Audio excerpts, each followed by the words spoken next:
বিসমিল্লাহির রহমানির রহিম। আসসালামু আলাইকুম। আশা করি প্রত্যেকেই ভালো আছেন। আলহামদুলিল্লাহ, আল্লাহর অশেষ রহমতে ও আপনাদের দয়ায় আমিও অনেক ভালো আছি। প্রতিদিনের ধারাবাহিকতায় আজকে আমি চলে এসেছি আমার জন্মস্থান শম্ভুগঞ্জ এর একেবারে কাছাকাছি জায়গা আমাদের শম্ভুগঞ্জ সদর উপজেলার অন্তর্গত রাঘবপুর গ্রামে। আজকে যে জায়গাটায় আমি অবস্থান করছি, এই জায়গাটার একটা বিশেষত্ব আছে। বিশেষত্বটা হলো, আমি ইতিমধ্যে আপনারা দেখতে পাচ্ছেন একটি স্থাপনা, অর্থাৎ মসজিদ। শতবর্ষী পুরনো এই মসজিদটি আমি দেখানোর চেষ্টা করব। আমাদের এই মসজিদটি রাঘবপুর পাকা জামে মসজিদ নামে পরিচিত এবং এটার স্থাপত্যকাল সঠিকভাবে জানা যায়নি। যাদেরকেই আমি জিজ্ঞাসা করেছি তারা বলেছেন 100 বছরের উপরে হয়েছে এই মসজিদটি।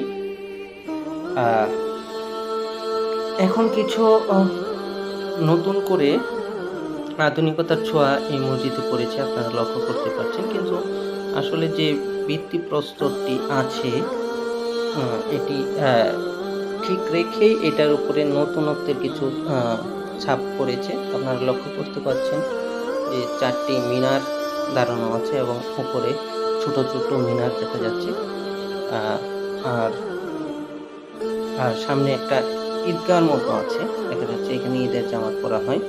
এবং পূর্বে আসলে এখন তো অজুখানার ব্যবস্থা আছে, পূর্বে অজুখানা এবং গোসল করার জন্য পুকুরের ব্যবস্থা থাকতো। সুন্দর একটা ঘাট বিশিষ্ট একটি পুকুর, ঘাট বাঁধানো দেখতেই পাচ্ছেন আপনারা। এখন এটার কার্যকারিতা একটু রহিত হয়েছে। অজুখানা আছে, আপনারা লক্ষ্য করতে পারছেন। গম্বুজ হলো সুদৃশ্য গম্বুজ। আমাদের এই শম্ভুগঞ্জে এত সুন্দর আশপাশ একটা গ্রামের মধ্যে, রাঘবপুর গ্রামের মধ্যে এত সুন্দর গম্বুজ বিশিষ্ট মসজিদ আসলে কল্পনার বাহিরে। সেটাই তুলে ধরার চেষ্টা করছি আমরা। যে বিষয়টি পরবর্তীতে আমরা আরও কিছু মসজিদ এবং বিভিন্ন স্থাপনা নিয়ে আমাদের শম্ভুগঞ্জে আসবো। আল্লাহ হাফেজ।